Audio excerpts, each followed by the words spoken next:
There we go. I forgot I had my mic muted. Okay, now we're really starting. This is Mark. We are continuing on our path here of training with TryHackMe's cybersecurity learning roadmap onto the next course. You can see here we're under the computer science basics, and we are going into the pre-security. We've already finished the offensive security, and now we are going into the defensive security intro. So, a lot of these first couple of classes are really just very much, as it says, introduction to the main two primary avenues you can take with cybersecurity on the offensive side, and then now on the defensive side, and really on the offensive, like pen testing, red teaming, that kind of thing, to find and expose and notify about security vulnerabilities and threats. And on the defensive side, you are taking active measures to stop those, right? You are setting up your network, you're hardening your defenses, you're hardening your endpoints, and you're doing all these things to try and prevent it. So, really, like it says here, you're preventing intrusions from occurring, and you're also detecting intrusions when they occur and responding properly. It would be nice if red teams and pen testers found every vulnerability and exploit and threat out there, and you just patch based on that and you just do things. But a lot of it is discovery of, oh goodness, we've been exploited or attacked, or this thing has happened due to a user or something, vulnerable software or something, and now we have to respond to it and take action, right? So here are some of the tasks that are related. There's a user cybersecurity awareness. That is training users. Many of us have undergone this training of hey, if you get a phishing email, don't click on this or don't do that. Users are a very popular way to get into a network. Why do some crazy hacking when you can just get a user to click on something and give you complete access? That's just we call it level or layer 8 vulnerability. And when we get into layers later, you will understand why that is a very funny thing to say, that typically there are 7 layers with technology, and then layer 8 is the human layer that tends to be very vulnerable. You can have the best defenses in place, but if your users are doing what we'll call stupid user tricks of clicking on things, going to sites they shouldn't, all kinds of fun things, it kind of negates a lot of those security practices that have been put in place. So, documenting and managing assets, that's very important. You don't know what to protect if you don't know what's there, right? Updating and patching systems. Everything needs to be patched. Everything falls into a vulnerable state if given time, for the most part. Setting up preventative security devices like your firewalls, your intrusion protection systems. Basically, firewalls can prevent traffic and regulate traffic based on rules. Intrusion prevention systems actually will block traffic and notify you. Firewalls can do that too. I mean, sometimes firewalls and IPSs are literally the same thing in many ways, but it just depends on how you have your network set up, right? So setting up logging and monitoring devices, proper logging, like if something happens in your network, you don't know unless it actually logs it, unless it registers as an event that will then log it somewhere on the local machine, or it's sending it somewhere remotely so that you can be notified and read about it later. If something happens, it's like having a house with no alarm system and you're away. It doesn't notify you that someone broke in, and then it doesn't tell you what time it happened for later or anything. The camera doesn't record the burglars breaking into your house. It's what's the point? That's similar to what logs do. It captures what actually happens. So then you have the following related topics. We'll be discussing security operations centers, threat intelligence, DFIR, digital forensics, and incident response. One of the hardest certifications I ever did was in this realm. Every time I see forensics, I'm like, ooh, it's a great realm to be in. I'm not knocking forensics, but the fact that it was such a hard certification I did, I don't think I was ready for it when I jumped into it, but yeah, it is very important though. Like, and we'll get into that later. And then malware analysis, which is also a very fun thing to do. Which team focuses on defensive security? We discussed this in the last one. You have like a red team, and then the other team that's doing the defense is the blue team. So there we go. Going to the next area. All right, so the areas of defensive security, you've, a lot of like enterprises and businesses, I mean, not like small businesses, but, larger businesses and governments and stuff like that will have, organizations will have a security operations center, where like, okay, you have all these logs and you have all these things that's monitoring. Like, you need a team of people to actually watch that stuff, right? You need people to tell you, oh, this has happened, like this has happened in our network, or, this is something that needs attention, right? I mean, you could just sit there and run all day, and AI is really good, but it's not at the point yet where you just do it on its own. Like, you need people that are there to respond and do things, as a result. So yeah. We got the Security Operations Center. They're looking for vulnerabilities when weaknesses in the systems are discovered. That could be a release of a CVE, and we'll get into those later. It could be something that's discovered, through an exploit that just happens. Basically, these are just weaknesses in your enterprise network, whether it's your forward, public devices, or something internal to the network.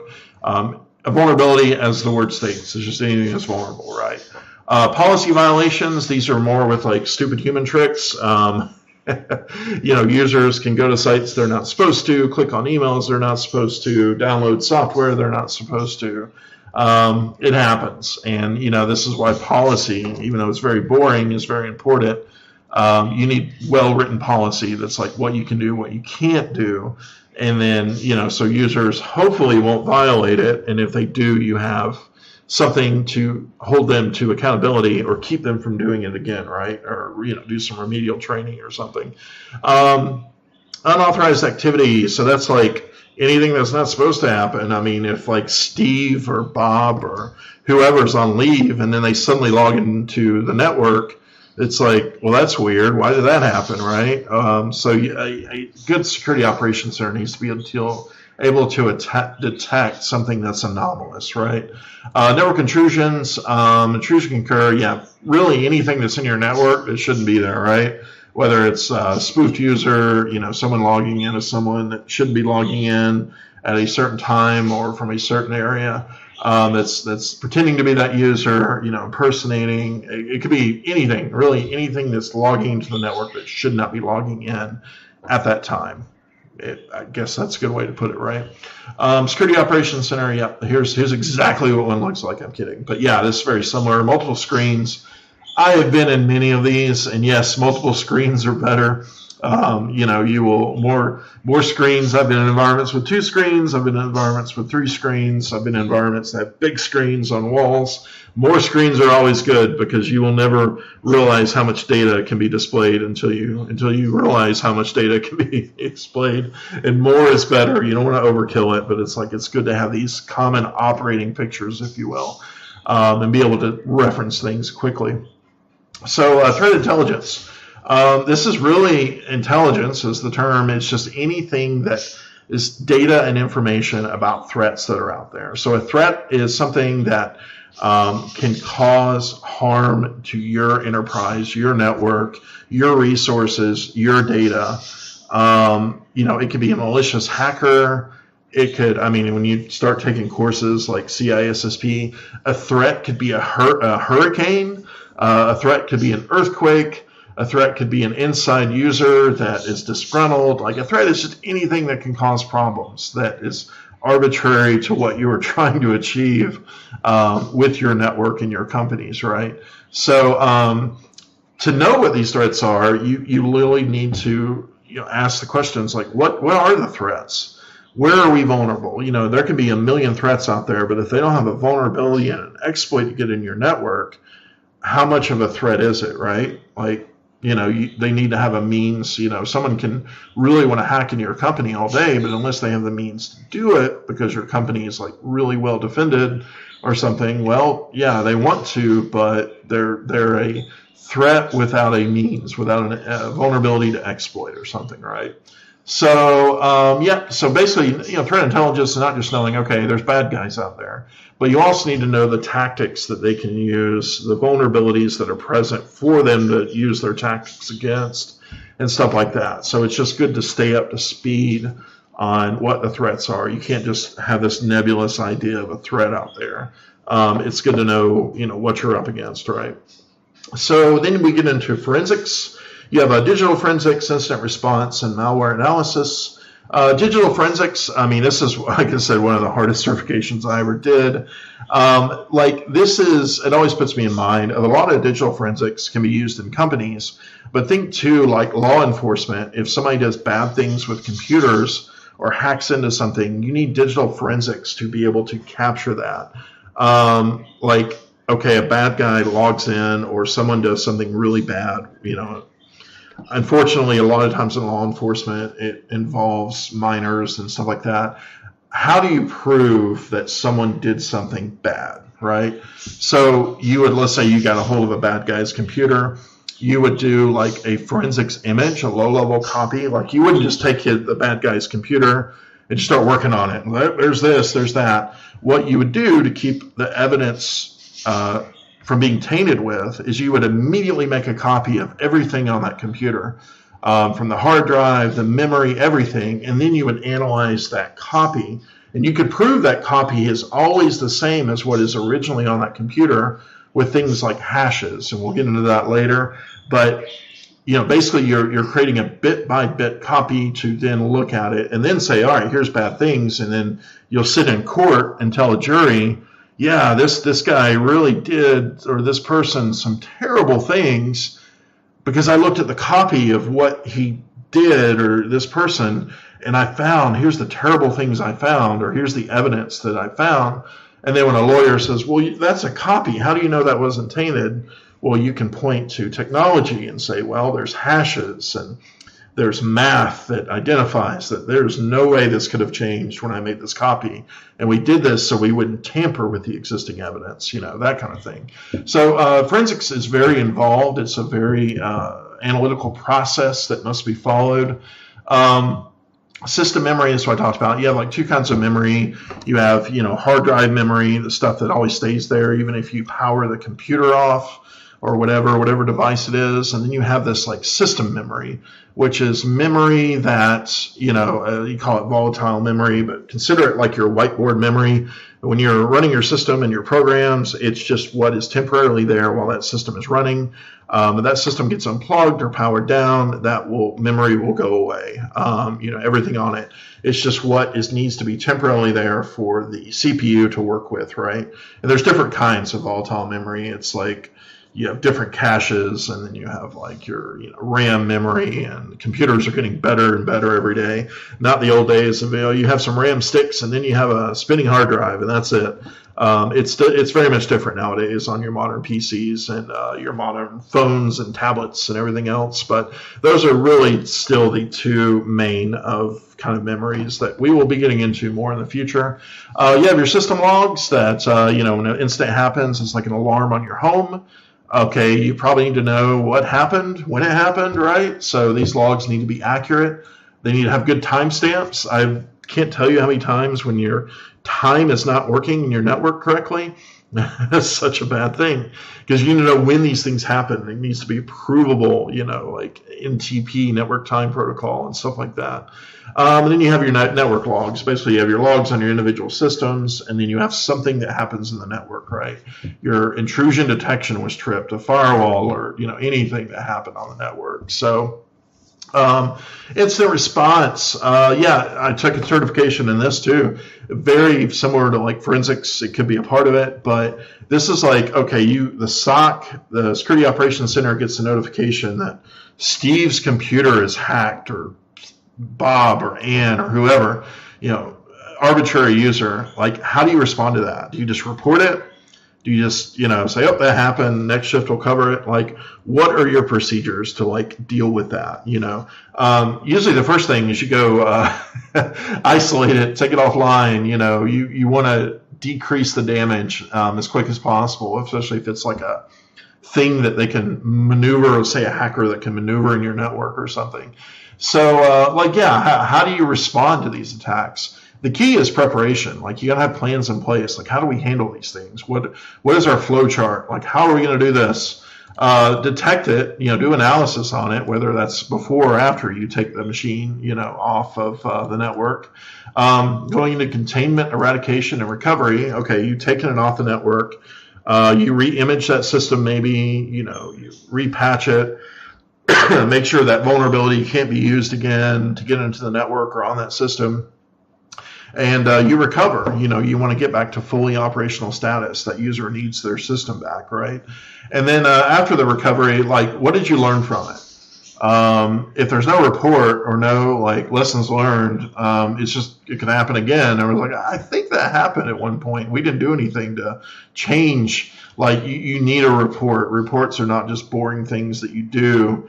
It really will pay off in dividends in the future, right? When you're trying to recall these things, or have lessons learned, or make your SOC better, right? Malware analysis, that's literally analyzing malware, right? It could be a virus, Trojan horse, which is something like the old, Greek story. It seems to be one program, but it's really something else. Like, it'll show up in the process list as something benign and friendly, and it may be actually doing that thing too, but yet there's also something else there that is running maliciously, gathering data or something on your computer. So it's just, it's trying to hide itself effectively. Then you have ransomware, and this is super, unfortunately, popular today. Imagine you're at home or you're anywhere in your business, and suddenly there's an alert that says everything on this device is encrypted. You'll never see it again unless you pay tons of money via this means, Bitcoin or some super obscure way, so you'll have no idea who you're paying money to, right? So, this has unfortunately been very effective. Like, if you're a company and your whole network or at least your data gets encrypted, and now you can't run your business, you're not supposed to negotiate with terrorists, right? But what do? I mean, unless you can find a way to defeat it, or get the password, or revert, kick them out of your network and revert or something, I mean, you're pretty much at the mercy. So that's why being able to defend against this with backups, with plans and preparing for what you would do in a situation like this is very key. There are ways to help mitigate this depending on the level of people who are coming after you, right? But, ransomware is very popular because data is very, very important in every business today. So when you're doing like malware analysis, you have static analysis, which is like, okay, I have the code of whatever virus this is, or, Trojan, or whatever this thing is, and I'm literally like analyzing the code. I'm going down line by line, and I'm like, oh, it does this, and oh, here's where it hides, and here's how this thing works. You also have dynamic analysis, which is very effective, and you can do both of these at the same time. You basically just take the virus, you put it in a virtualized environment, like a sandbox, and that's basically where it has no connections. It's off with its own memory and everything. It can't touch anything else, and you just let it do its thing. Like, it thinks it's in the normal network, and it'll just start running its thing, and you're like, oh, okay, I see what it's doing now. Like, you kind of analyze it. It's like, I don't know, just putting something bad in a box and seeing what it does. And it's like, okay, now I know. Which both of these really work well, depending on what you're trying to do. And the speed, sometimes the dynamic can cue you to what to look for in the static analysis or something like that. So, let's go into the test questions. What would you call a team of cybersecurity professionals that monitor a network and its system for malicious events? We talked about this quite a bit. And to show you a secret of all cyber professionals, if you don't have to type something, especially if you don't want to do typos with like commands and stuff, copy and paste everything. Especially if you know it's correct somewhere else, just grab it and copy it and paste it there. What does DFIR stand for? We know what that stands for, but you know what? Typing that out is super duper hard, and you know, I mean, there's some big words there, right? So yeah, we're going to paste it. What kind of malware requires a user to pay money? We talked about that. We actually are going to type this one out, and that one is ransomware. Okay, now we're going to do a practical example of a security operations center with a security information and event management SIEM. I've seen this pronounced so many different ways. An SIEM tool, right? A SIEM tool. It's basically what, you know, a tool that's got multiple, you know, logs and events, and it's putting it all in one place for you to see it rather than going out to look at like 20 different logs in different places. It's basically a unified place, a common operating picture for, you know, seeing when these events occur across the network, right? So we are going to pretend that we are an analyst that is working in this SOC, and we are working with one of these, and yeah, let's go and view it here. I think there's a way. Okay, yeah, on this one, there's not a way to like move it to another screen. So we're just going to go with the split screen here. Let me move this over to the side so we can see it. Oh yeah, I'm apparently have Speechify still running, but I need to take that off. Yeah,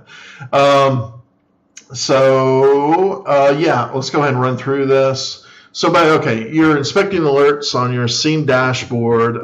Find malicious IP address from the alerts, take note of it, and then click on the alert to proceed. I remember doing this before, and it won't let you copy and paste from here. So off screen, I've literally brought up a notepad. Notepad, a text file is your best friend. When you can't copy and paste something, like throw it over here as like a whiteboard in Notepad, and that will make your life much easier. So let's look at the events here. We have a successful SSH, that's a remote connection, encrypted, attempt to port 22 from an IP address. Okay, cool. We have an unauthorized connection attempt from an IP address. All right, well, it looks like they tried to get in. I'm probably reading this like newest to, you know, let's start at the bottom and go from the bottom to the top, which is more of the exact timeline. So we have a login failure. A user account password is expired. Okay, that happens. That may or may not be malicious. Probably not. Just the user's password is expired. Then you have multiple failed login attempts from John Doe. Okay, let's see if that's the same. I don't know. The user John Doe logged in successfully. Okay, maybe this person remembered their password after attempting it a couple times. Maybe they were tired. I don't know. Then you had an unauthorized connection attempt, and then it actually worked up here. So I'm thinking this is more okay, that's weird. I don't know who this IP is. That's very strange. So I think it's going to be one or both of these, right? So let's go ahead and I'm typing this IP address out to the side because I want to remember it later. 143.110.8.104. Okay, we're going to go with this one. All right, what's the IP address? Because I copied it off to the side, I'm going to paste it back in. All right, so this is like pretty much a site where it's like, hey, I had some really weird traffic enter my network from this IP address. Let me go check this site that may exist out there, and let's see if anyone else has talked about this IP before. Apparently I entered the wrong IP. 143.110. Oh, wait a minute. Yeah, I totally typed the wrong IP address. This is why copying and pasting is so important, because like you get really bad at typing things. Okay, I think I got it right this time. So go back to this one and copy and paste. There we go. All right. Yeah, wow, this one is super malicious. Like people have had problems with this IP address before. And it looks like it's from an internet service provider, China Mobile. Cool. Okay, well, that's weird. You know, we're getting a connection from somewhere in China that probably may not be a normal thing, you know, from a foreign country that you usually do not get connections from in this case. So, yeah, it's just saying this is like the sites that you can use. I mean, it's not a real site. It's just a made-up site. But there are legitimate sites very similar to that. Okay, so you've got this malicious IP that's connected to the network. Like, what should you do next? Who should you report this to? Like, should you report it to the sales executive? Probably not. You know, they're going to be like, oh, wow, that's really interesting. Cool. I got to know what to do with that. Security consultant, maybe, that they're a security person. An information security architect, okay, that's kind of a high level person. Or, here we go, the SOC team lead. Like, you go to these two, and if they're really good, they're going to be really nice to you and be like, oh, that's super interesting. Wow, thanks. How about you go report that to your SOC team lead, where you have processes that will cover that? Like, I'm an architect. I do high-level architect things. I don't like block individual IP addresses and do that kind of thing. So why don't you go talk to your team lead and let him know, right? They'll be super nice about it. So let's go here. Okay, yeah, that was the right move. You got permission to block the IP address, and now you can proceed and implement the blocked rule. So this is like basically what they call like blacklisting. Like, you're going to put a rule in that says this IP address is now denied from ever coming to our network again. Okay, there we go. So that is the right answer that we will now take, and you'll see like flags and stuff are always in this kind of like format with a term and then something in brackets. I don't know how that got started, but I've seen so many flags like that.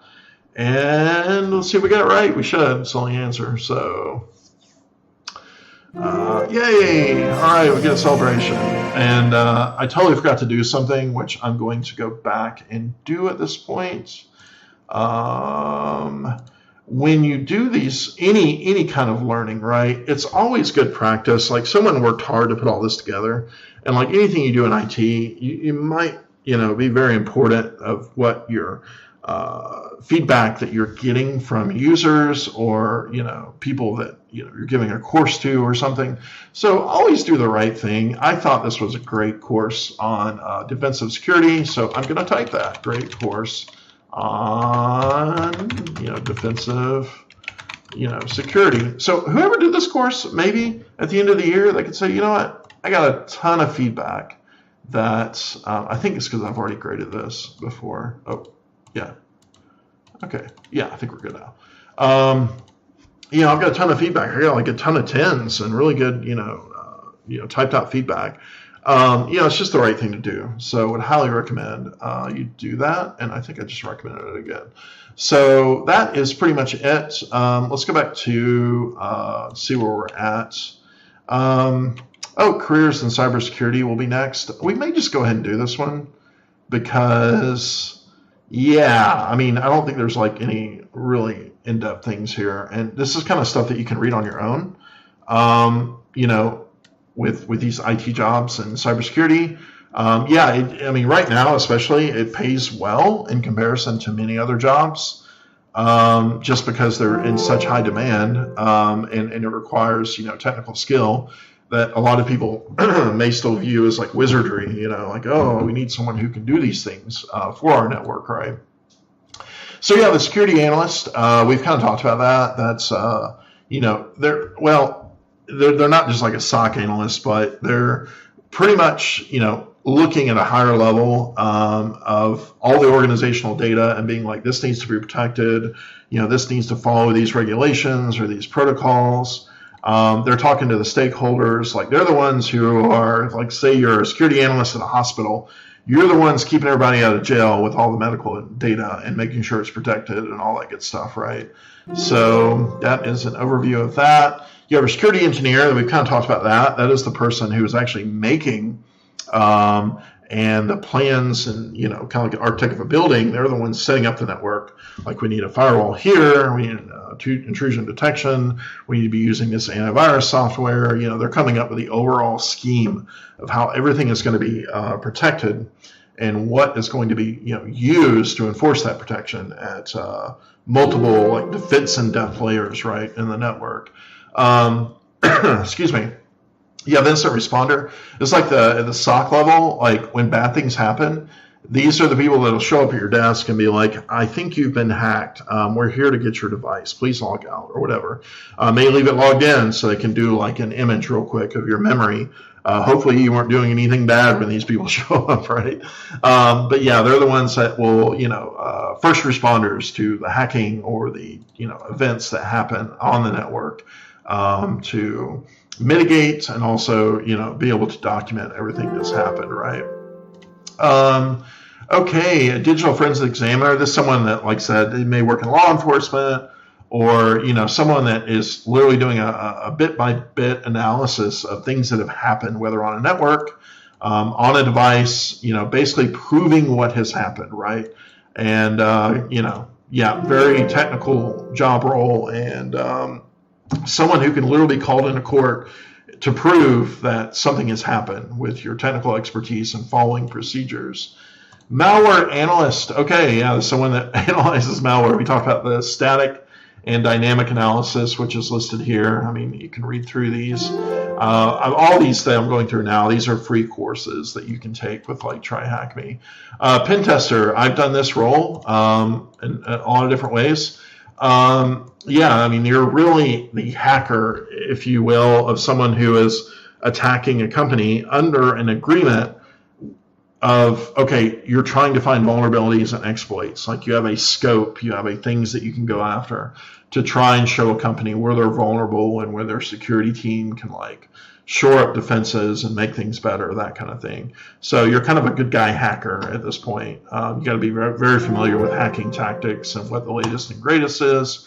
And to further that, along the lines of pen testing, you have like a red teamer.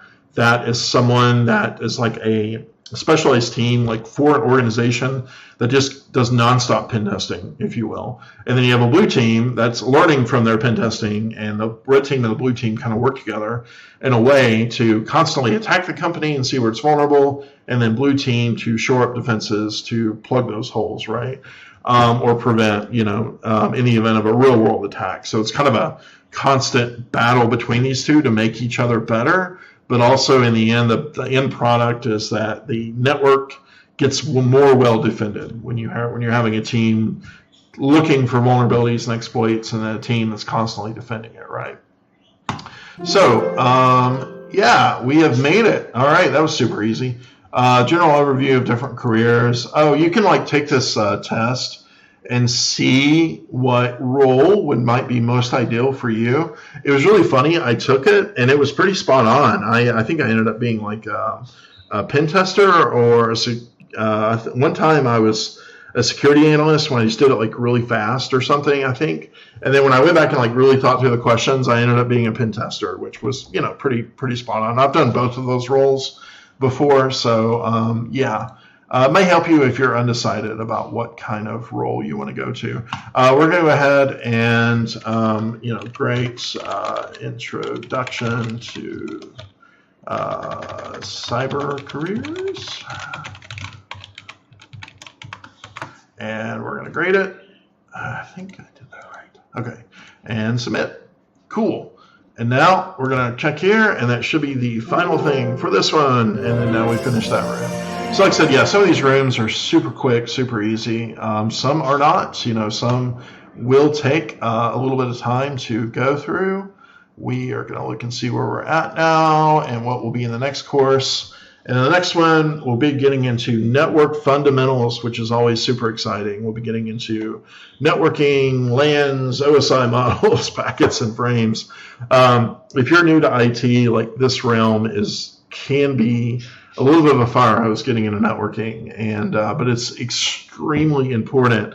I can't think of anything that I've learned in networking basics, like how packets work, how packets are divided, how LANs work, the OSI model. I can't think of anything I've learned that I have never used in this line of work. Like all of this is extremely important, and it will seem overwhelming and like a fire hose, but it's like that for everybody. And it's one of those things that you just use it more and more, and it will become a lot more familiar. So we're going to go ahead and end it at that, and we will pick it back up in Network Fundamentals next time. But thank you very much, and I hope you have an amazing day. All right, thank you.